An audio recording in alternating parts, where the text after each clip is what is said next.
這個美國過去這幾十年來在全世界玩一樣的把戲啊，但是當在玩這個過程的時候，其實美國當然知道，不要說納坦雅胡了，我相信 CIA 或者是美國自己的相關人士也知道，這些人現在在伊朗他不是在別的地方，這些人上了街頭之後，肯定不會有什麼好下场的，但是他們仍然不斷的去鼓動而且不要說納坦雅胡幹這件事，川普也在幹。川普不斷的在喊說，我們很快就會來了，我們會放心吧，上街頭吧，這個時候是推翻的好機會了。他們完全把伊朗的人命不當人命。好，到底是誰在操控戰爭呢？今天我們要來關心到的是，美國现在他的反恐高官曝說，總統是被以色列給騙了，所以才會陷入這一場美伊之間的戰爭。那另外一方面，川普最近也出來喊話，他說呢，其實啊，前總統他支持我動武，結果呢，這一番話出來之後，前總統過去的4任都說，我們完全沒有跟川普通過任何的話。那這到底是怎麼回事呢？川普被打臉嗎？再來，我們就會關心了，納坦雅胡被指拿人命來逼出這一場美伊戰爭，到底怎麼回事？今天就這些議題，我們會一起來做關心。好，我們趕快來關心的是，美國跟以色列聯手打伊朗，現在進入到第18天了，戰爭持續的焦灼。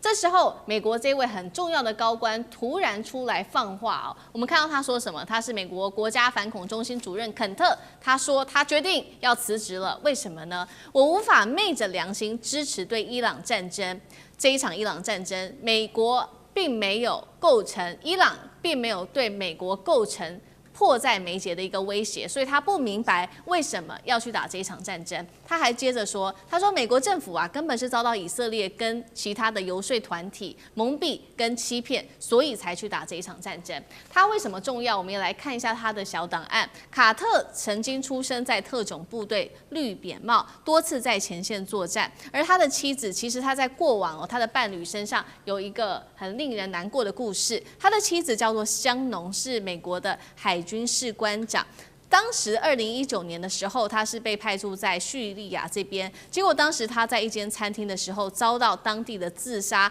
炸彈客給不幸炸死了，享年只有35歲而已。好，這個曾經有過這樣子的一段故事，所以大家也特別在關注卡尼這個人說的這些話具有他的重量性。那針對於卡尼說他要辭職呢，川普立刻說了，他說啊，這是好事啊，因為呢，卡尼他在安全議題上其實一直都是非常非常軟弱的。敏感的時機，我們來看到《華盛頓郵報》卻在此時做了一個爆料，他說呢，有一份是來自於國務院的電報顯示，當時大家還記得嗎？在這一場戰爭爆發之前，伊朗的民眾曾經多次的走上街頭去示威，反政府示威。他說呢，以色列當時也公開催民眾去起義，但是另外一頭，以色列也悄悄的告訴美國的外交官說，如果伊朗的示威者他們上街的話，是會被屠殺的。換句話說，納坦雅胡明知道伊朗示威民眾會有生命的威脅，但仍然是鼓吹民眾上街頭。針對於這些爭議，包括了這個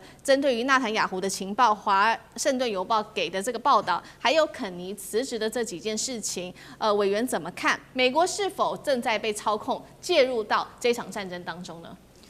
美國當然被以色列操控啊！美國長期以來，美國的政治人物就受到了以色列或者是这個以色列極端分子的這些游說團體的影響嘛，所以這一點都不意外哦。那麼就像剛才這個孝瑋哥說的嘛，是狗搖尾巴這種事情，其實過去已經發生過好多次了哦。就只要這尾巴咬狗的事情，過去發生太多了，只要尾巴搖一搖，那個狗就跟着動了啊。那麼其實坦白講哦，就是在當時這個伊朗發動大規模示威群眾抗議的時候，其實就不難讓大家看到說 CIA 在跟摩薩德在裡頭所扮演的角色了。就是其實這是美國顛覆任何一個國家政權最標準的 SOP 啦。就是第一步，他動員了他長期埋藏在這些國家的這些隱藏的細胞跟種子，然後呢開始發動全國的大示威或者是學生運動，然後開始推翻當前的政權哦，然後取得所謂的叫做 regime change， 就是政權替換，然後達到這個重新產生一個親美政權的目的。這個美國過去這幾十年來在全世界玩一樣的把戲啊。這個香港的這個雨傘花學運哦，背後也是 CIA 的影子，這是一模一樣的事啊。但是當在玩這個過程的時候，其實美國當然知道，不要說納坦雅胡了，我相信 CIA 或者是美國自己的相關人士也知道，這些人現在在伊朗，他不是在別的地方，這些人上了街頭之後，肯定不會有什麼好下場的，但是他們仍然不斷的去鼓動哦，而且不要說納坦雅胡幹這件事，川普也在幹，川普不斷的在喊，說我們很快就會來了，我們會放心吧，上街頭吧，這個時候是推翻的好機會了，他們完全把伊朗的人命不當人命的，所以我說其實。納坦雅胡根本就是個不折不扣的惡魔，他早就該下18層地獄了。所以你說現在去批評納坦雅胡沒有意義，但是最重要的是，你美國怎麼會低級淪落到這種地步啊？你淪落到被以色列牽着鼻子走哦，然後為以色列的這個知命侍從，所以他們現在有個新的名詞啊，叫做以色列至上主義啊。說美國現在的政治人物大部分都是以色列至上主義，只要以色列要做的事情，他們都盡其一切的努力達成，因為他們背後的金主可能都是來自於這個有錢的這些猶太的這些金主。但是關鍵問題是什麼？關鍵問題是美國現在的民眾也不笨啊。當時川普所說要發動這場戰爭，說伊朗對我們有立即的危險，那這個危險到底是什麼？說伊朗馬上要生成這個核彈了，這個 IAEA 說這個大概還要10年到20年，那你10年跟20年之後你再打它不就好了嗎？第三，明明談判就已經要談到快談出個結果了，阿曼的這個負責談判的代表都說伊朗已經願意做出讓步了，結果你莫名其妙的就突襲別人了，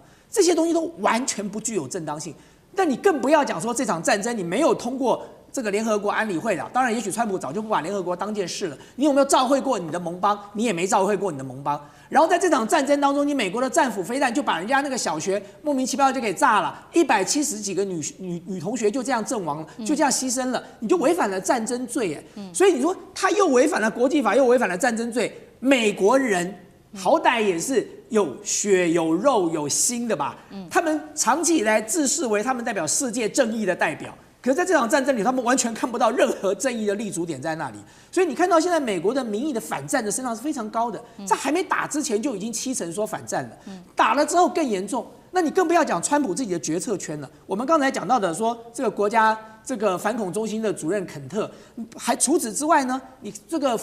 福斯電台的非常有名的主持人叫做 Tucker Carlson， 是最有名的右派的。這個非常知名的，而且影響力非常大的主持人，最近也跟川普扯破臉了。對於所有 MAGA 的支持者來說，川普錯估了一件事：這些人不是對川普的個人崇拜，而是這些人對川普當時所提出來的集中發展美國，讓美國再度偉大這樣的一個概念。他們是強烈的支持的，可是當他們今天看到川普背離了自己的理想的時候，你會發現，像這個 Tucker Carlson 也好，像我們看到的這個肯特也好，甚至你現在看到他的副總統 JD Vance 幾乎也沒有出現在川普身邊了。對，所以川普除了基層的民眾有了問題，他其實高層的決策圈也已經產生分裂了。但是還是回到我剛才講的，川普也許很想要走出這個泥淖，可是很可惜，在以色列跟伊朗都準備要打到底的情況之下，他現在大概很難抽出來了。對，好，這場戰爭打到現在包括了除了有60%的美國民眾反對美國用武力持續的攻打伊朗之外，還包括了自己共和黨內部的 MAGA， 還有呢肯特都已經對於川普表達不支持了。那在這個最新的一個情況下，川普16號他又再次聲稱了，他說呢，有前總統是叫他要出手打伊朗的。但是我們看到最新消息，4位畫面上看到的這幾位總統都說，我們根本沒有跟川普有過談話呀。那這4位包括了拜登、奧巴馬、小布希、柯林頓，都已經否認到底了。川普在說謊嗎？好，再來就是關心到有關於荷姆茲海峽的問題。大家知道這個川普不是說要其他的國家一起去護航嗎？他的好朋友們去護航，結果呢大家都拒絕。那最新是日韓，針對日韓他又痛批說，我們保護了你40年哦，結果你連這一點小忙也不幫我們嗎？這是來自於川普的說法。那日本呢？難道是扛不住來自於這個美國的壓力了嗎？高市早苗他現在也說呢，雖然說法律上面有不合法的問題，但是他要尋求看能不能合法的派兵來幫助美國。所以呢，如果可以行的話，他可能會派自衛隊來幫忙做像是掃雷、護航、情報收集的動作。幹哥怎麼看？先來看這4位總統都否認說有要川普出兵，怎麼看？如果這個事情是真的話，思敏，你覺得哪一個最有可能？拜登不可能嘛，對不對？拜登跟他根本就仇人了嘛，對不對？所以有人就影射是柯林頓。可是我跟你講，沒有人比川普自己講的來的活靈活現。他說：“你知道嗎？這位前總統很支持我，我說句實在話，這位前總統也是我川普最喜歡的前總統。可是基於他的黨派，這樣大家就聽出來了啊，可能跟他不同黨啊。可是他不能夠，但是他私底下有講說他其實是支持我的，对，他也喜歡我，而且他跟我講一句，我真恨不得我在任的時候就對伊朗幹這種事情。所以你知道他講的，他編的那個故事，你聽起來是有邏輯性的，你知道，講的活靈活現。可是最重要的是說，沒有人能夠承認，也沒人能夠答應。然後他說：“你不相信是不是？我告訴你，你知道嗎？這位前總統他身邊啊都有川普失心瘋症候群。”講出這一句就代表什麼？講出就代表說他的故事是很可信的。可是你現在這事情發生之後，你的白宮周遭，沒有人敢承認這件事情，也沒有人去附和他的話。所以川普一向都是一個人的个人舞台，你知道，他是一个人的武林，他只要演的都讓你覺得很像。可是面對自己人背叛，你要怎麼辦呢？這個人叫肯特，肯特是誰？肯特他是國家啊，就說他是情報的這個反恐中心主任。這個人的血統沒有問題，完全沒有問題。11次派駐伊拉克，我跟你講，能夠去伊拉克3次，或者活着回來啊，就不簡單了。當然，他前3次他就是一個兵啊，其實他就是一個士官了。那慢慢逐步的擢升之後，他總共派駐伊拉克11次，他最後的任務幾乎是 CIA 的特殊任務了，所以他也在 CIA 幹過，所以他對 CIA 非常了解，非常理解。他是純粹的 MAGA 的支持者。可是肯特，這個肯特他到最後他能夠說，我不知道我們要送美國的下一代子弟上前線去白白送死的意義在哪裡？因為我是反恐情報中心主任，所以我可以告訴你，伊朗絕對不是美國安全的首要任務。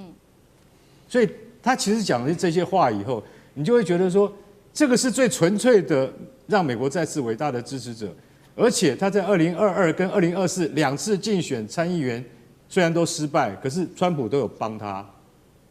那相信這個人一定是川普的心腹了嘛？但是他就是講了這些話之後，他說：“我不知道為什麼我們要打伊朗，我對於我的良心我不能說得過去，因此我辭職。”所以他講了這些話之後，他就是準備要辭職的。結果你知道，內布拉斯加那個支持川普最力的那個眾議員叫培根的，他說：“那走得好，你就是要在走之前講的一些不三不四的話。”可是說一句實在話，像肯特這種，他雖然就嘴巴沒有講出不三不四的話，可是他們心裡就像委員講的，就是說他們其實要支持的是要讓美國這整個體系國家再強起來，而不是你川普的個人，你想要對誰用兵就用兵。所以你知道肯特他是一個面鏡子，照着讓大家都發現說，哦，原來你身邊的人都有這樣的人潛伏的，不要說潛伏啊，就說不滿已久。可見得川普在政策形成的過程之中，跟這些幕僚有沒有很深的這些理解跟建立一樣的思考跟邏輯架構？那其實是沒有的，都出於他個人一時的這個情緒反應，或者是他自己的喜好。所以說我講句實在話，我對於肯特這樣講完全不覺得意外，只是說後面接替他的人就必須要完全聽命於他了。那到時候可能他的意志會更加的發揚。可是他真的能夠從伊拉克的這一場就伊朗的這場戰爭裡面，他能夠全身而退嗎？我覺得越走越深，而且4到6個禮拜要能結束，我可以告訴你，我現在看不出來，可能沒有辦法在幾個月之內就結束了。好，現在看起來肯特是連美國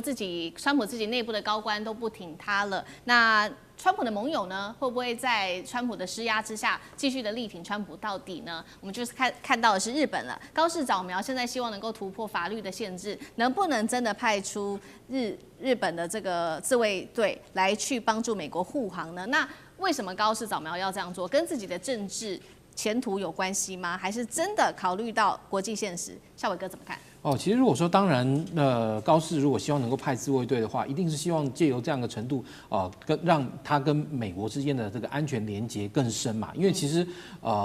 或許我們看這個時候高市如此做，似乎有這個釣魚沽名，或者說想要跟美國站隊之嫌。但是你也不能不否認，就是說從北韓，也就是朝鮮，這個前幾天又對這個日本海、東海射了一堆飛彈。從日本的角度來說，他們其實非常怕這個。所以也就是說，如果今天這個日本在川普已經親口說了，因為其實川普之前都要求日本跟韓國派出軍艦來加入這個波灣護航任務能夠讓荷魯茲海峽能夠早日開通但日本跟這個韓國一直在問那個躊躇的問題，就是他們找不出法源依據嘛。因為其實依照現在的這個日本的這個自衛隊法，那日本他們的確雖然說已經能夠從那個有了這個集體自衛權，但這個集體自衛權也是必須要在這個日本周邊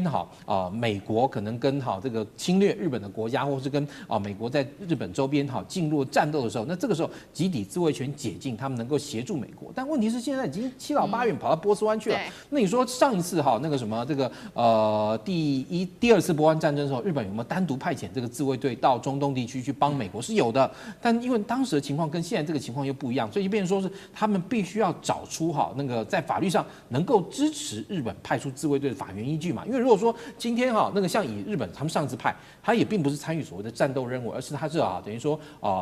應美國之邀，然後派遣日本的這個地面部隊，就陸上自衛隊到伊拉克境內去執行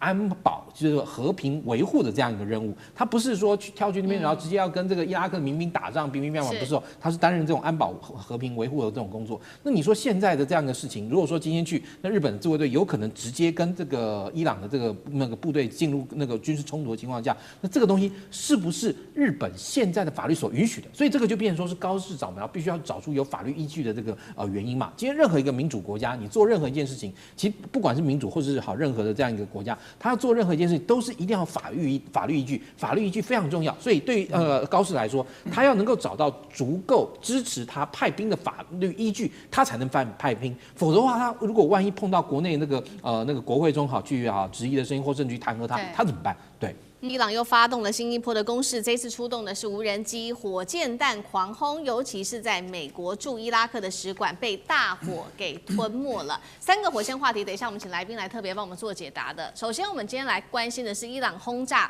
駐美這邊的一個大使館，美國的大使館，甚至呢，他已經說了，他要鎖定接下來美國的15家企業，知名企業包括了波音、微軟、亞馬遜都在名單當中。川普說了，他已經摧毀伊朗的武力。這一場戰爭到底誰才掌握主動權？現在大家在關注。那美國在中東的霸權會不會被挑戰呢？第二件事情，今天我們會來關心到的是伊朗這一位是他的國安首長拉尼賈尼，在這個時候身亡了。要知道拉尼賈尼他其實是一個務實派的高層，過去曾經多次的協助美國跟伊朗之間的這個談判。那麼如果他現在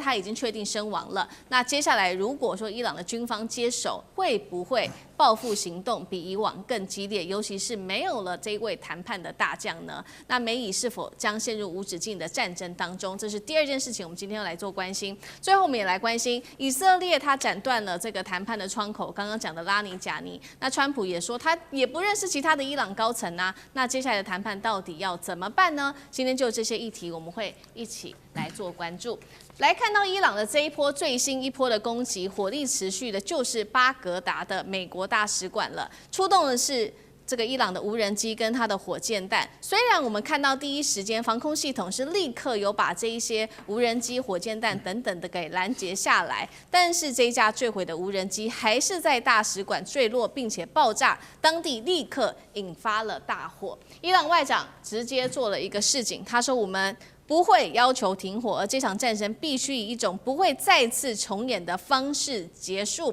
伊朗革命衛隊更喊出了接下來這個攻勢還會持續，瞄準的就是美國15家的相關企業了，包括目標在阿拉伯大公國跟約旦這邊，要這些民眾，如果你現在在這個位置上，你趕緊撤離吧，因為未來幾個小時我們就會來做打擊了。15家企業，包括剛剛特別提到的波音、微軟、甲骨文之外，還包括了艾克森美孚、洛克克西德馬丁、亞馬遜等等周邊的國家，現在通通響起了警報。節目一開始要特別請教委員怎麼看了？川普說已經摧毀了伊朗的武力，不過伊朗現在可以看得出來，他的這個攻擊持續的在擴大當中，還擴及到許多美國的知名企業，它的目標到底是什麼？接下來是否改變了美國跟以色列在中東的霸權地位？委員怎麼看？对，川普每一次講話的時候啊，就會讓大家覺得說，他是不是跟我們活在同一個宇宙，還是他活在了另外一個屬於他自己的多元的平行宇宙裡哦？那麼，川普很早就講，美國已經取得勝利了。那取得勝利，你現在還留在那裡幹嘛呢？就應該班師回朝啦。川普很早就講，伊朗已經被打趴了，伊朗沒有海軍，伊朗沒有空軍，伊朗的領導層都被獵殺完畢，伊朗已經完蛋了。可是伊朗到現在還可以攻擊他巴格達的這個美國大使館呢，就這代表什麼？這代表一個現代的這個不對稱的戰爭正在成型了。這一點孝瑋哥是專家了。你會去發現說，伊朗對我海軍可能不行了，被你殲滅了，我空軍也被你制空權也沒拿下來，但是我有導彈呢，我有無人機啊，我一樣可以用這樣的方式來重創你所有的這個軍事據點哦。所以現在顯然看起來，伊朗並沒有在實際上的兵力上受到太大的影響，因為說實話，伊朗的空軍本來就不強，伊朗的海軍也不怎麼樣，所以呢有跟沒有呢差別不大。可是伊朗真正最致命的是它的無人機跟它的導彈哦。那麼你說現在伊朗的目的是什麼？大家想一下，如果你是伊朗，伊朗做了多麼慘痛的犧牲啊！伊朗從哈米尼以下所有的這個領導人一個一個被獵殺。然後呢，伊朗的城市，這個像德黑蘭，像幾個大城市被轟炸，死掉了多少無辜的民眾？如果你今天是伊朗的人民，你甘心這場戰爭就此結束嗎？說明天結束了之後，大家就船過水無痕，當作沒這回事了，然後我們的人都白死了，然後我們的城市被白炸了嗎？對伊朗來講，他準備了20年、30年，他要的絕對不是這個，他要的是我說過，就畢其功於一役，一次解決在中東對伊朗所有的壓力跟威脅。所以對他來講，他要做的最重要的事是什麼？就是把美國的勢力推出去啊！他要想盡各種辦法把美國的勢力推出去，不管是你的軍事基地、你的盟邦的關係，現在甚至擴大到了美國的企業。那這些東西都是一樣的，就我要讓你美國的勢力退出中東。你美國的勢力只要能夠被退出中東，那麼當然事實上，伊朗在中東相對來說，這個跟以色列之間就不會如此的這個實力懸殊跟不對稱了。那麼。但是當然，他除了做這件事情之外，他在做另外一件事情，他想辦法削弱美國的國力。所以我一直說，這一場戰爭對美國來說就是一個絞肉機嘛。他絞了美國的這個人力，絞了美國的財力，絞了美國的軍力，通通絞死在這裡。現在伊朗去攻擊的這些企業裡，我特別看了一下哦，甲骨文、微軟、Amazon 這3家都是在中東做運算中心的美國的 AI 的重大的公司布局。美國在過去這段時間，其實美國的 AI 的這個企業開始跟中東的資金結合，所以在中東進行了很大規模的這個運算中心的布局。所以他連這一點他都沒有放過，都算在他的劇本裡頭了。他要做的是什麼？就是我削弱你美國的國力，在這場戰爭之後，我讓你美國的國力不再像以前可以在這個全球指手畫腳，然後在中東對我造成威脅。所以我會認為說，如果美國期待說這個伊朗現在就跟他求和，然後人跟他談判，當作沒這回事了，這當然是川普最理想的劇本。但是川普可能在做夢了，因為伊朗付出了這麼慘痛的代價。如果今天你是伊朗的人民，你家的親人、你家周遭的朋友都在這場戰火當中付出了代價的時候，你會要什麼？你會要美國跟以色列 pay back？你會讓美國跟以色列要被徹底的打趴，你可能才會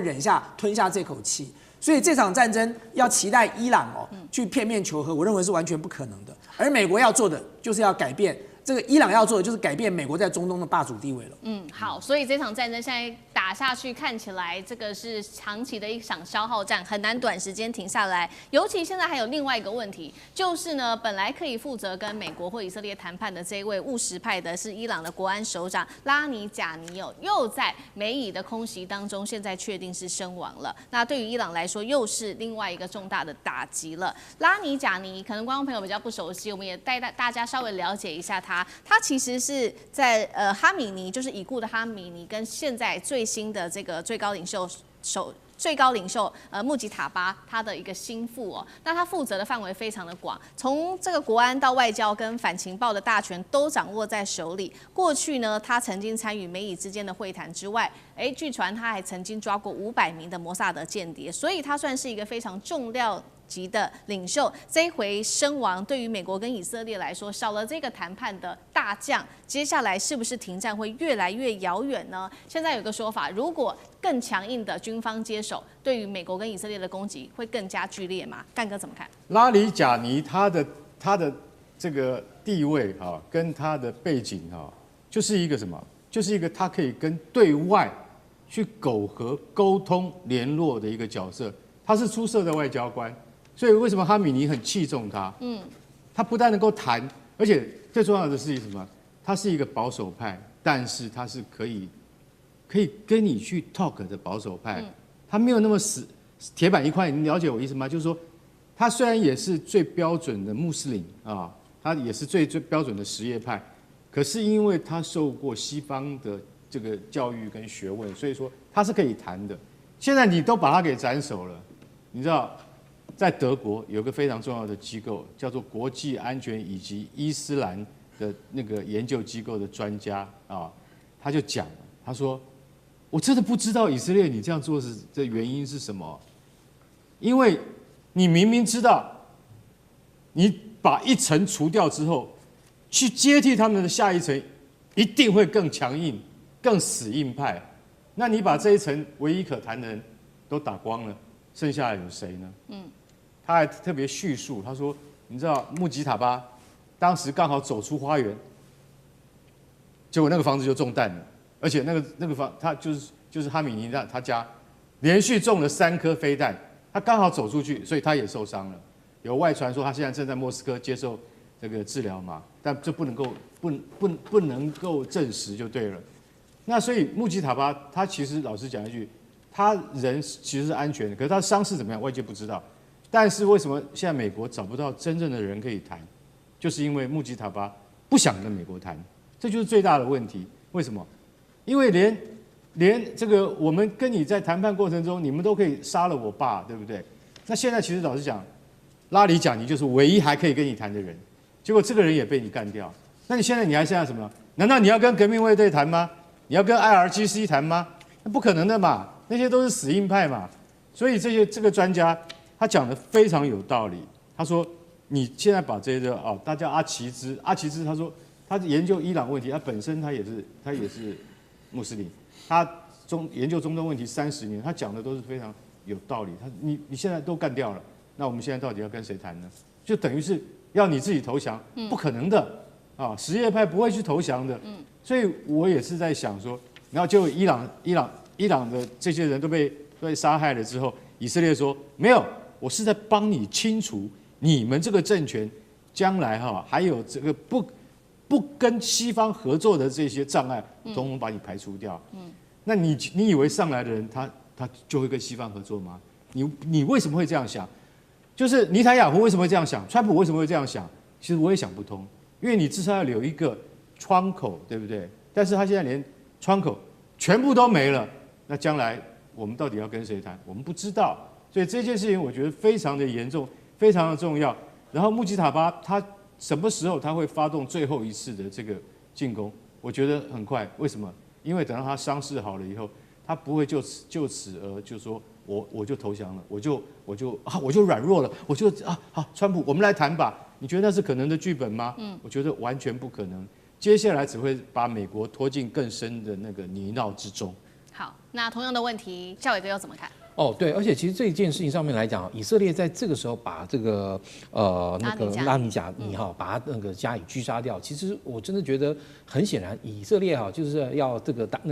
跟你死磕到底。也就是說，對於以色列來說，我現在也根本不希望要跟那個伊朗有任何的和談的機會，因為其實從以色列跟伊朗這樣一個長期對峙的這樣一個情況，因為從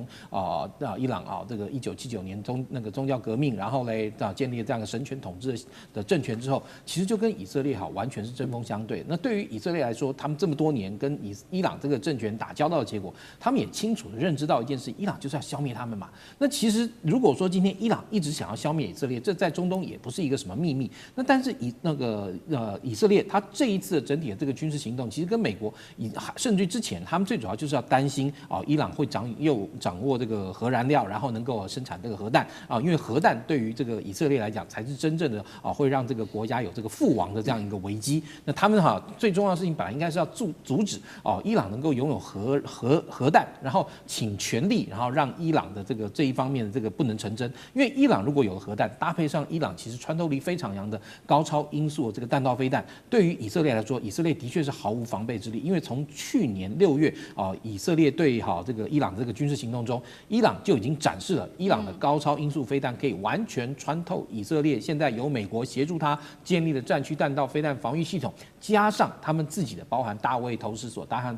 加上他們的這個劍獅3型等等，搭配上美國的這個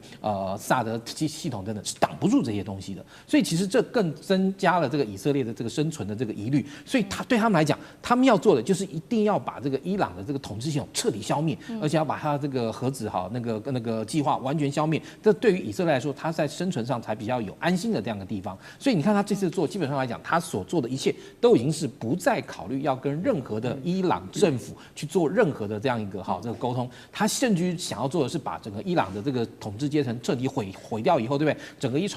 伊朗變成一團亂。因為其實我們看到，其實現在伊朗雖然說大家說他是什葉派，然後跟周邊的遜尼派，對不对，並不合，但是大家也不要忘了，現在伊朗東邊阿富汗那邊有更好也有這個遜尼派裡面最基本教義派。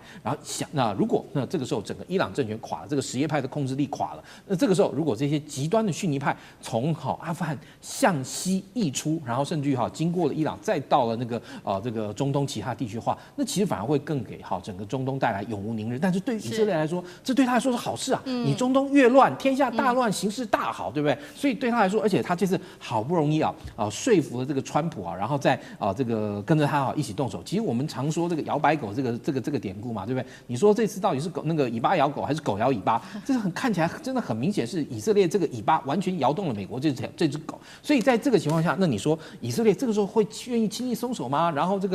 他的這個總理會願意輕易鬆手？絕對不可能，他絕对是要把整個伊朗搞爛，然後完全喪失這個甚至成為一個失敗國家、失敗政府，然後整個國家陷入動亂。然後不會再有能力去搞這個核的計劃，然後不會再有能力去搞這個高超音速飛彈，這才符合以色列的國家安全利益。沒錯，而且這就是現在大家所看到的。美國現在想要抽身，為什麼不容易？因為這次交戰的三方，我剛才說過，伊朗不會善罷甘休。剛才孝瑋哥已經分析過了嘛，以色列顯然也要完成他的目標，打了個天長地久。所以既然三方裡頭有兩方都無意在這個時候做任何的和談或者是停戰，美國現在要抽身恐怕就不是一件這麼容易的事情了。對，好，謝謝委員補充。那我們休息一下，馬上回來。地緣政治、內中之爭、戰略價值、強權崛起、小國生存，現在與未來洞悉事件走向，掌握世界脈動，全球觀點盡在環球大戰線。美伊戰爭現在升溫到整個波灣地區，現在也淪為戰場了。最新情勢，我們來趕快關心，是在這個伊朗的火力全開之下，飛彈無人機現在直接延燒到了波斯灣海灣國家的核心。尤其今天關心到的是杜拜國際機場旁邊的燃料槽被炸，我們趕快來看一下最新的畫面。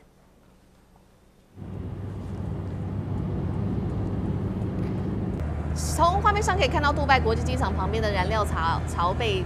炸了之後，火燒非常的旺，氣田因此停擺之外，領空也關閉了。現在根據了解，所有的航空全面都已經停飛，而且數百人緊急撤離了當地。這是來自於現場的最新畫面。另外一方面，我們也來看到目前的一個最新統計，是來自于阿聯的國防部，他說已經攔截了來自於伊朗的298枚彈道飛彈，包括這當中還有15枚的巡弋飛彈，1600多架的無人機，一共是造成了6死142傷的慘劇。以色列也沒有好到哪裡去。以色列是這樣說的，他說伊朗總共是發射了300枚的彈道飛彈，而當中被發現有一半是搭載今天我们會特別來深入聊的這一種極速炸彈的彈頭，直轟的就是以色列的特拉維夫。來自於美聯社特別就這種極速炸彈做了一個分析，他說這種炸彈的彈頭裡面通常是裝有數小顆的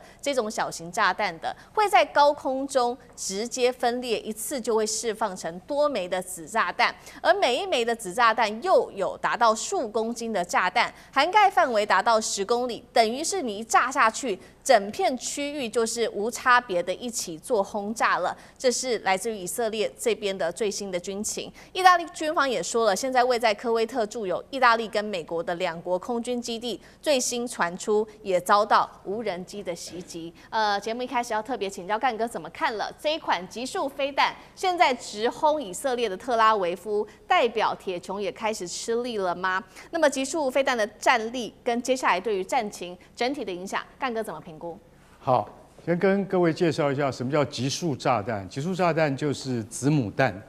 啊。那個用我們台灣這邊來講的話，我們台灣觀眾朋友可能一聽到萬箭彈，大家就知道這是什麼東西了。所謂子母彈是什麼？也就是說，它有個母彈，但它身上會有很多的小炸彈，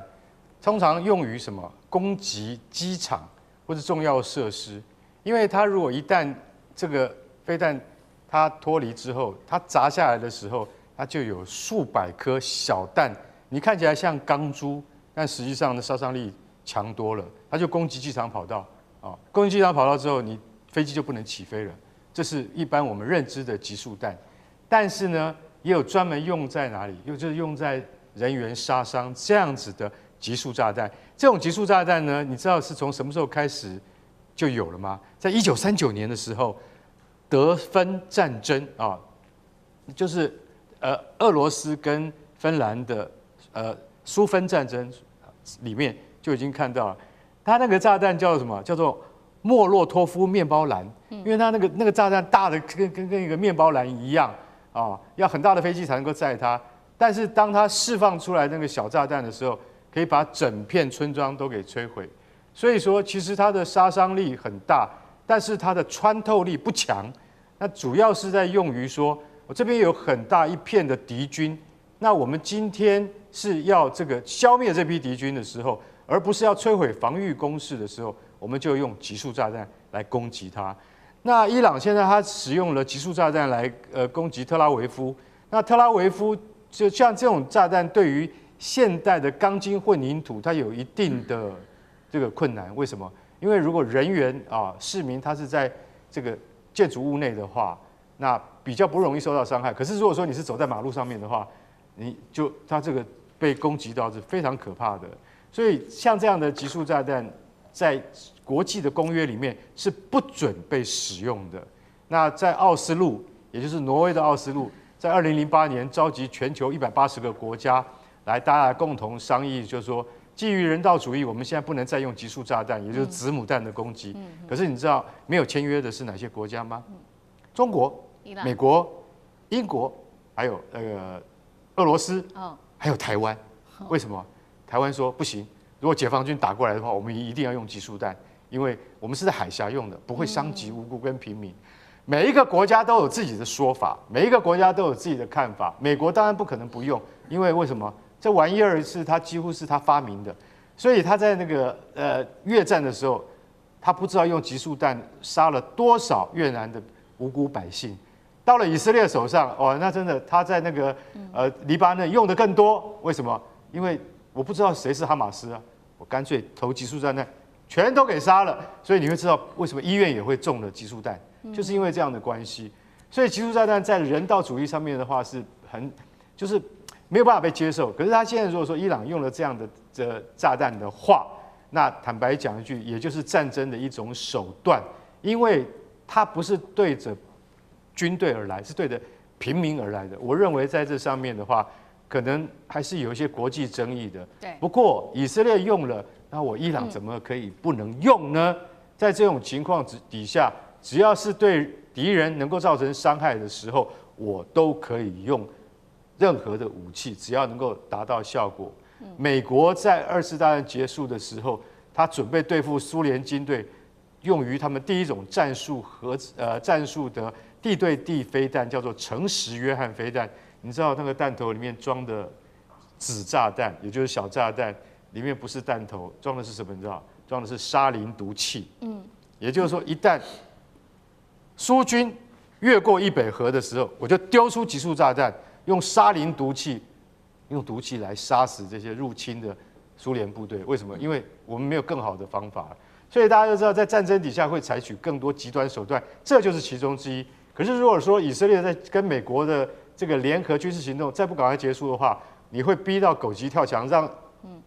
伊朗發射更多像這樣子的集束炸彈的話，那死亡的是平民，而不是真正發動戰爭的那些原罪的人。所以我覺得基於人道主義，美國還是要好好考慮這件事情。在伊朗目前是频频的用这種集束的飞彈來攻擊以色列，讓他的鐵穹已經幾乎是守不住了。那這一波攻擊除了往以色列之外，包括了剛剛我們特別提到的戰火已經外溢到了這個波灣國家，包括了杜拜機場旁邊的這些油槽也受到了波及。現在等於中東戰爭是區域全面開打，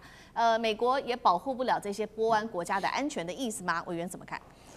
对，这戰爭剛開始的時候啊，外界都一直評估說，伊朗因為指揮體系被殲滅，所以呢，現在陷入了這個各自為戰的一個狀態。但是隨着這個戰爭持續的發展，你就會發現，伊朗準備了這場戰爭，準備了30年了。就他所有的劇本，在這30年間，經過了反覆的沙盤推演，做了無數次的這個兵推，然後這個劇本在此時此刻終於端上台面了。所以我們會發現說，他可以很巧妙的用去中心化的指揮系統，讓他的這個部隊按照劇本來進行攻擊哦。那麼儘管沒有中央的指揮體系，每一個部隊仍然可以按照當時所做的劇本來進行這個戰爭的部署。那麼很明顯的哦，就以這個伊朗在這場戰爭裡頭，他有2個重要的目標來針對美國。第一個，他希望達成的目的就是徹底的把美國的勢力推出中東。波斯灣，就是美國從此的勢力要離開波斯灣。你想想看，對伊朗來說，他現在面對的是一個滅國之戰哦，他付出這麼龐大的代價，他要求所得到的回報必然是相當要有對等的。所以呢，他現在在做的打擊中東美軍的基地所做的不就是這個嗎？他就是告訴所有中東的國家說，你們不要以為有美軍的基地對你們來說就是安全保證，有美軍的基地反而對你來說是一件倒霉的事，因為有美軍的基地，所以你就被打了哦。那麼這場戰爭之後呢，你仔細看一下，美國自己在中東的基地，他自己都守不住了。像他在蘇丹的那個王子空軍基地，他整個防空體系就已經被摧毀了，美國連自己的空軍人馬都撤走了，就是因為那個基地沒有辦法了，沒有防空體系了。所以呢，對美軍來講，這場戰爭不管打多久，一旦結束之後，美國馬上要面臨的是：第一，他要重建他在中東地區的這些軍事基地；第二，他馬上要面對的是中東這些國家還要不要讓他把軍事基地放在那裡。所以你很明顯的可以看得到，伊朗是有節奏、有目的在做這件事情的。而且第二件事情哦，你看到伊朗現在封鎖荷姆茲海峽哦，其實伊朗並沒有布雷哦，它只是選擇性的封鎖。它選擇性封鎖是什麼呢？它在切斷美國跟這些盟國的關係，因為他做了這樣的事情之後，所有的這個西方國家、所有的亞洲國家都要想了：我在這個時候要跟美國這個建立什麼樣的一個關係呢？我要保住我自己的船艦，我運輸不管是化學肥料或者是這個石油的船能夠通過荷姆茲海峽。那麼在這個情況之下，大家都要跟美國保持距離了。所以其實不難看得出來哦，就今天他不管是面對這個中東的美軍基地來進行攻擊哦，針對中東的這個美國大使館哦，或者相關的一些設施來進行打擊，他現在在做的就是以牙還牙，以眼還眼啊！就你打我銀行，我就打你銀行了；你炸我軍事基地，我就炸你軍事基地哦，大家有來有往哦。但是這一切其實都是有節奏的，它不是亂打的。所以很多人以為說一開始是亂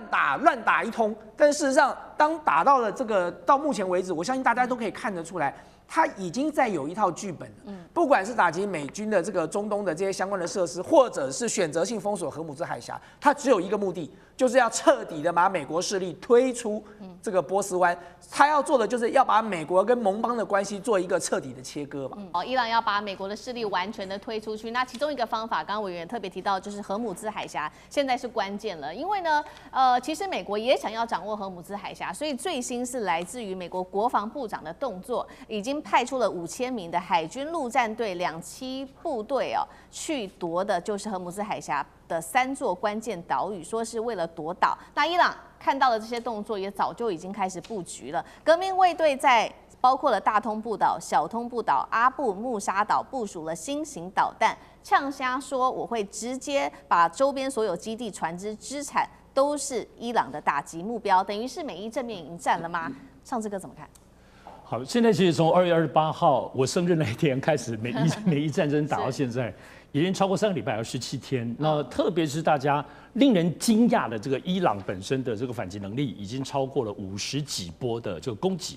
所以伊朗，而且現在看起來他們的導彈包括它火炮打不完，而且聯動周邊的這些，包括胡塞、包括真主黨一起在進行。所以大家其實在關切的是美國方面的接下來的軍事階段的轉變是什麼呢？其實全世界就在看现在會不會所謂它的 ground troop 會打地面部隊地面作戰。那麼地面作戰這件事情其實是非常非常嚴重、非常非常慎重的。全世界現在所有媒體都在深度的討論美國川普會不會做這樣的決定。但在此之前，大家所要看的這個新的指標，就是現在提到的美國從日本跟韓國亞洲地區抽調了5000名的特種部隊當中的精英的兵力，而且都有2棲作戰能力。那2棲作戰能力，其實在我們觀察，其實不只是這3座島嶼哦，荷姆斯海峽，而是在於它是不是整個接下來所謂美國地面部隊要真正的介入，要踏入伊朗土地的這個最前哨的指標。也就是說，如果真的美國決定像現在，但是美國現在無論是他們方面，包括川普放話這些東西，都有時候很虛無，你也搞不到真正會做。而且荷姆斯海峽這件事情也不是美國軍力在主導這件事情，甚至我們看美軍基本上還是回避去直接介入荷姆斯海峽，這使得川普這一陣子都要求全世界，包括中國在內的一起大家來解決荷姆斯海峽能源問題。所以現在美軍到底會這麼做？還是去放話本身，像現在有兩艘2棲突擊艦載着這個5000多名從亞洲過來的部分，你的川普，你覺得伊朗沒有在瞄準這2部艦隊嗎？這2部艦隊其實要攻這所謂3個小島，現在是就戰略上的思路，沒有錯。荷姆斯海峽我們都知道33公里寬，但它實際有很多暗礁，能走的水域大概就2-3公里，大家集中在這裡走。也就是你現在如果要2棲突擊艦，你要攻這3座島嶼，你也要在進入這個窄小的軌道。雖然沒有錯啦，你可以先想打火炮，但同樣的，伊朗就在這3座島嶼當中，不只是布滿火炮。最近的小火炮布很久了，最近的狀況，他們連導彈都放上去了，就可以打你的船艦，連航空母艦都可以打了，更不要說你的2棲突擊艦。所以我認為現在的這個對峙放話來講，我們聽到的部分還是要謹慎判斷。也就是說，荷姆斯海峽對於川普、對於美伊戰爭來說，現在是掐住全世界喉嚨，讓美國跟川普更能聲望跌落的，包括物價、通膨上漲，非常非常大的關鍵。但是這個突圍本身沒有錯，美軍的強大的能力硬要拿，當然拿得下來，哇！但是要付出多少代價呢？現在包括伊朗有沒有坐在那邊給你攻下來？他們甚至說不定的船艦靠近之前，這5000名的美軍他就炸你了。所以現在這個狀況的對峙，但荷姆斯海峽的接下來狀況是觀察美軍會不會真正的川普下定決心，地面部隊要攻擊伊朗本土的一個指標性的觀察點。美伊戰爭持續的打下去，我們可以看到美軍的傷亡一直不斷的數字攀升哦，現在連盟友都撤退，要打退堂鼓了。但是這個時候，華府卻把腦筋動到另外一個國家了——加勒比海。今天我們要來看到的就是古巴。最新來自於這個川普的說法，他說呢，我可以對古巴做任何我想做的，甚至不排除我可以直接動武接管古巴的政權。這樣子的一個說法被大家視為是說，這個情境是否過去也曾經發生過呢？因為我們看到了今年的這個從委內瑞拉再到伊朗到今天的古巴，好像劇本都差不多。現在古巴正好也陷入在能源危機當中，包括了全國電網崩潰，是完全黑暗一片的，民生供應受阻，還有經濟的壓力越來越高，民不聊生。我們先來看到美國怎麼樣去接管，透過一些方式去接管國家的劇本。首先會通常是第一步做經濟的封鎖，切斷限制能源、金融跟它的供應鏈，再來操縱它的輿論，讓人家覺得說，當地啊真的是民不聊生，而且人權的議題非常的糟糕，所以這個時候美國就會做到政治施壓了，要求反對勢力的領導人趕緊下台負責任吧。再來最後則是派兵，不排除動武來派兵正式的介入到該國去。所以現在伊朗戰爭都還沒有收尾，川普已經想到古巴去了。是不是因為川普很需要在這個時候有一場可控的戰爭？因為伊朗的戰爭明顯的是不可控的。委員怎麼看？剛才思明給大家看到的這個美國政權輪替的劇本哦，就是標準的 CIA 的 SOP 嘛哦，就是一步一步照這樣的方式來操作。其實我剛才說過，很多國家都經歷過這種事情。當時國民黨的政權，然後香港的雨傘花，烏克蘭的政權，還有這個當時發生在阿拉伯半島的這個茉莉花的革命哦，這顏色革命這些東西都是一樣的故事啊。這個背後通通都是 CIA 為了要顛覆那個國家的政權，為了要換一個聽話的領導人，為了要換一個聽話的這個政黨上台，然後他們就做了這樣的事情。那你說川普現在在古巴演這出戲為的是什麼呢？那當然，他極有可能哦，就是他需要一個短期之內就可以立刻取得的勝利哦，來掩蓋他現在馬上要持續陷入這個長期戰爭無法抽身的這樣的一個狀況哦。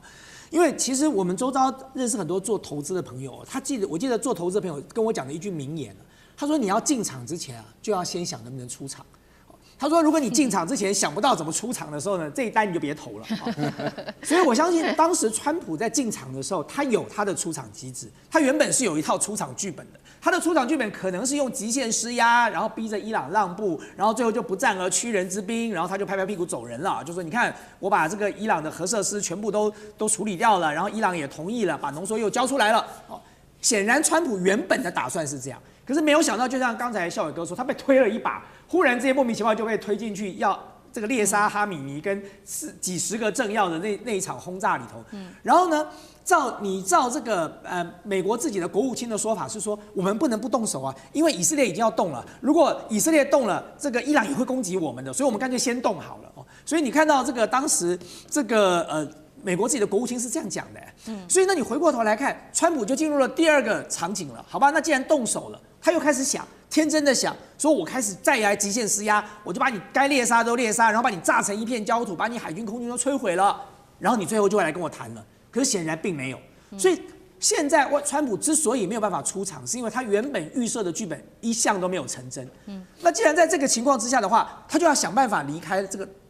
這個戰場跟泥淖了。當這個以色列跟伊朗死死的拖着他的不放的時候，其實美國國內不是沒有人建議他的，比如說就有人一直不斷的建議他說，你現在就用你的阿 Q 精神吧，自我催眠，說我們打贏了我們就走了。那這件事情不是沒用過，他去年在那個也門就用過，他去年打那個胡塞武裝組織打了個半天，然後他說他打贏了他就走了。胡塞武裝組織有被殲滅嗎？沒有，還在那裡。只是因為胡塞武裝組織也很給面子，他說打贏了之後呢，當時也不用這個胡塞武裝組織也沒採取什麼行動。可是現在不一樣了，現在川普現在難看的是說，我現在就說打贏了，可是明天這個我的大使館還是在被伊朗轟炸，是被飛彈攻擊，我該怎麼辦呢？對，所以當然他現在極有可能先拿古巴來墊一下。這個墊一下檔嘛，就我既然這場戰爭我這個天長地久，短時間沒有辦法結束，可是我面臨了我的期中選舉啊，我現在必須要拉抬我國內的這個士氣啊。那古巴就是個軟柿子啊，在這個時候修理古巴對他來說是剛剛好的，就是能力上也做得到，然後看起來成功率也高啊。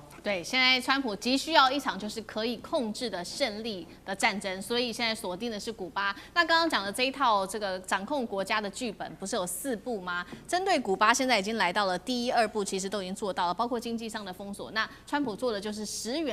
油上面的封鎖。在石油的禁運之下，現在古巴呢，其實已經陷入到了大停電哦，尤其是在16號這一天，古巴內部1000萬人陷入在黑暗當中，包括了首都在內哦，哈瓦那在內，全國大停電。再來油價狂飆，每公升9美元，加滿1輛車花費超過300美元，據說是超過許多古巴民眾1年的收入。一邊美國在加強在經濟上面、能源、石油上面的封鎖，一方面又說古巴的人民過得實在是太慘了。川普的手法到底是什麼？如果真的對古巴動手，會不會跟伊朗有一樣的結果？最後承擔的還是古巴自己的人民。幹哥怎麼看？哈瓦那從前到現在都一向是加勒比海最漂亮的一顆明珠，你知道？那距離美國才200公里而已，所以那就是美國的後院。我要提醒川普，1962年的古巴飛彈危機啊，你要知道甘乃迪他1個禮拜不能睡覺，因為表面上美國艦隊就是就是開到加勒比海啊，然後明白告訴你啊，你給我掉頭，你不掉頭，因為他船上都載着俄羅斯的飛彈啊，你給我掉頭，你不掉頭的話，我跟你講，等一下就是開炮啊，我們等一下就是擊沉你。最鐵的、最硬派的俄羅斯那時候領導人赫魯雪夫，他說繼續前進，蘇聯貨船真的，他說不能再前進了，對方真的要開炮了。那所以後來你知道，在談判的過程之中，其實最緊張的不是赫魯雪夫，而是甘乃迪，因為甘乃迪要面臨什麼？要面臨萬一他不退的話，那就是第3次世界大戰。當時所有的西方國家都有準備打第3次大戰的心理準備了，所以我大家要跟各位講，然後這個我們現在講的是1962年的古巴飛彈危機，那前一年發生什麼？發生豬玀灣事件，也就是美國 CIA 策動的古巴難民打回哈瓦那去，結果一敗塗地，被卡斯楚全部掃到海裡去。所以你如果現在要軍事介入，就第4項軍事威脅，不排除動武。派兵介入，我可以告訴你，古巴絕對是你吞不下去的。你古巴就算讓你吞到一半哦，會卡在喉嚨裡面出不來。為什麼？因為俄羅斯會介入。俄羅斯在70年前曾經這樣子載着飛彈到你美國的面前的，你今天是用外交上面好不容易解決，差點引發第3次世界大戰。現在古巴隔了這麼多年了，你還要想要一口吞掉它？我相信川普，你要回去看看歷史。看看甘乃迪當年的痛苦，還有最重要的是，現在1公升是多少？9美元，270塊台幣啊！我們台灣現在1公升差不多才27、8塊、30塊台幣，10倍啊！那古巴人民不是快要脫褲子了嗎？好可憐哦，真的，我真的覺得古巴人民真的好可憐。美國的禁運可以造成一個國家接近真的民生困苦到這種地步，川普你還能夠做出什麼令人髮指的事情出來，我實在無法想象。好，那川普能不能成功拿下古巴？剛剛還有一個關鍵就是，剛哥有提到的俄羅斯的角色。那俄羅斯最新已經表態，他會支持古巴了。只是現在的狀況就是，俄羅斯跟古巴確實在地理位置上面比較遠。孝瑋哥又怎麼看？那個俄羅斯要支援古巴，真的可以說是用鞭長莫及来形容。為什麼？因為過去你說古巴為什麼還能夠撐到今天，就是在這個中美洲、中南美洲有很多國家跟美國基本上在政策上是採取对着做的這樣的方向。比如說今天剛棒球打贏美國的委內瑞拉，但這下委內瑞拉這個政權被美國這樣弄倒之後，然後委內瑞拉石油現在也去不了古巴啦。那你說俄羅斯的石油嘞？俄羅斯的這個石油，如果說你今天真的從這個俄羅斯的這個那個港口運到古巴的話你如果說你單程來講，第一2個禮拜跑不掉，第二，俄羅斯現在能夠有多少的船能夠讓它的這個油免費把油運到這個古巴去？而且因為其實也因為俄烏衝突的關係那個俄羅斯的這個油輪在地球上很多地方跑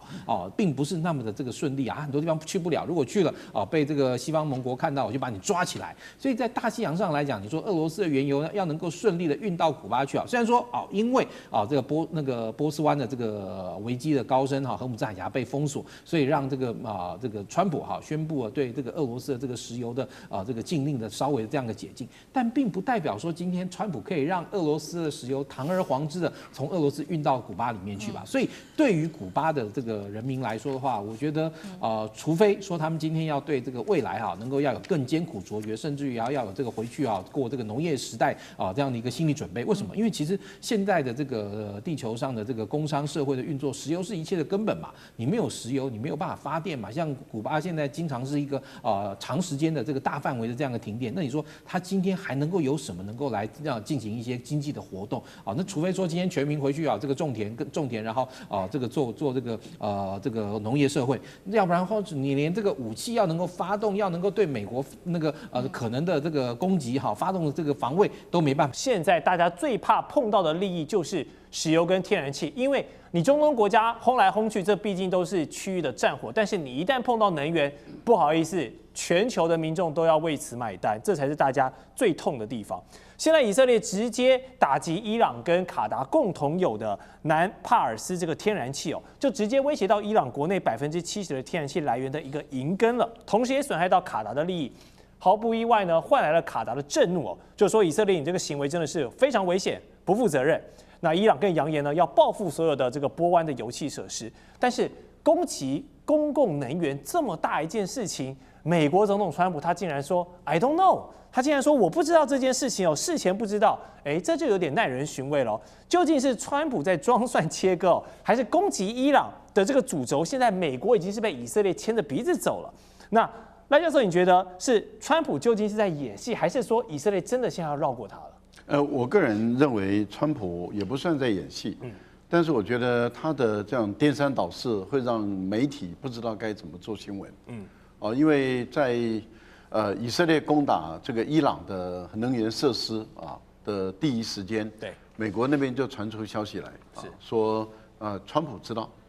但是川普本來是不同意，但是後來同意了。然後，但是只跟以色列說僅此一次，那下不為例。然後後來華府那邊也放出信息說這個美國為什麼會同意？最主要的就是因為這樣的話會向伊朗釋放出一個明確的政治訊息，說不同意你封鎖海峽，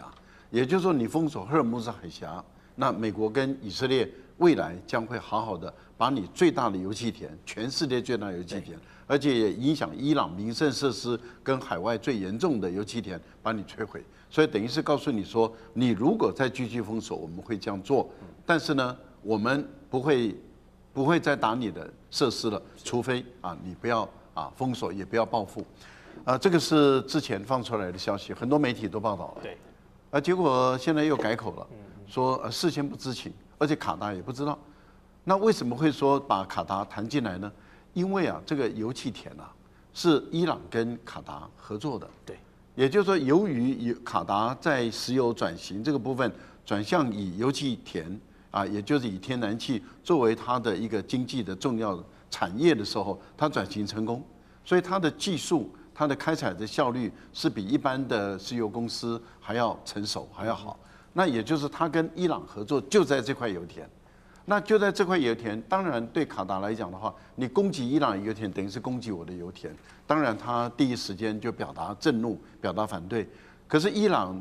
不吃這一套，伊朗認為你們可能根本就是合謀，而且伊朗之前他也用油田的方法來牽制美國跟以色列的動作。也就是說，在出戰的時候，伊朗就說，如果你打我的油田，我就打。因為我打不到你以色列嘛，對，我也打不到你美國嘛，可是我可以打你跟美國有關的石油公司的海灣國家的油田，那這個可以吧？那這可以啊，因為我傷到中東地區的國家的油，那就傷到你美國國家的石油公司的利益，也就影響到你美國的利益。第二個，我一打的時候，石油價格就往上漲，对，往上漲，那你美國的合理的價格，對你最有利的價格是60在80塊，為什麼60呢？因為頁岩油是55塊的成本，所以60頁岩油才有利潤空間可言。但是如果超過80的話，物價通貨膨脹指數壓力太大，對美國來講不是一件好消息，對全世界不是好消息。所以對美國來講，他希望控制在60在80，可是問題就是這一打一定突破100。對，這一打一突破100，然後目標上看150，伊朗看是200，那這個對於國際間的能源價格，對於美國的物價的上漲，對美聯儲的降息都是不利的。美國當然不同意嘛，所以我們可以看得出來，對川普來講，他反反复复會放出一個什麼訊息？這個訊息就很明確了，就是原來美以同盟是一個有問題的同盟，也就是以色列可以繞過美國，單獨採取行動。如果按照川普第二次所講的說法的話，那也就是誰是老子，誰是兒子嘛。川普是兒子，內塔尼亞胡是老子嘛？老子行動不用經過兒子同意，但是兒子行動要跟老子報備啊。那所以我覺得很明顯的看出來，就是第二次講的就是老子跟父子的關係了。是，所以媒體現在散發出這樣的資訊，確實有點耐人尋味。我們繼續問一下楊老師，怎麼看以色列這一步是刻意要引爆全面的能源戰爭哦？要讓它失控到擴大到一個不能控制的狀況，然後迫使美國之後想拍拍屁股就走了一個退潮嘛。這兩天《紐約時報》有一篇文章它的標題就叫做“這是一個人的戰爭，不是川普，是內塔尼亞胡”。也就是從戰爭爆發的當下，其實美國的國務卿盧比奧就親口這麼說。對，後來他這麼否認。他怎麼說？他說：“因為以色列在發動攻擊，而且認為伊朗可能會在下個禮拜用核武攻擊以色列，所以我們必須要攻擊伊朗，這是防衛性的先發制人。隔了一天他馬上改口，發覺根本不是這麼回事，因為川普說你不能說是我們跟着以色列，哦，川普才是做決定的人，所以很清楚，基本上這個戰爭後來在美國拜登總統的國務卿克林頓也出來說，24年的時候啊，以色列也用了2次要引拜登政府來去打伊朗，分別是在敘利亞的伊朗大使館被炸，還有呢在伊朗德黑蘭的哈馬斯領袖被炸，還記得嗎？那這2次其實拜登都說不會介入啊，而且他要求以色列不可以打，因為他們彼此有交換，就是跟伊朗之間相互的攻擊，用無人機跟飛彈。後來美國去幫助以色列，但是沒有打。結果呢，川普2次，去年打伊朗的核設施，你打核設施還說得過去吧？從美國的角度，從 MAGA 的角度，但是你這一次去整個攻擊伊朗，就造成現在已經尾大不掉，而且難以脫身的這個戰爭。那不只是剛開始，我們看當他的第2波的時候，當他去打那個拉尼賈尼的時候，不就是以色列看到很多這個川普的官員已經開始反對他，然後北約都不願意去支持參戰的時候呢，其實他又開始在做斬首，然後呢，他又開始在打能源設施，使得美國呢越來越深陷泥沼啊。不過大家現在相信啊，川普有一天呢，很快，希望他能夠有這個有限理性哦，能夠知道這個戰爭不能再打下去，再打下去就變得可能另外一個越戰或另外一個伊拉克戰爭，要趕快這個抽身。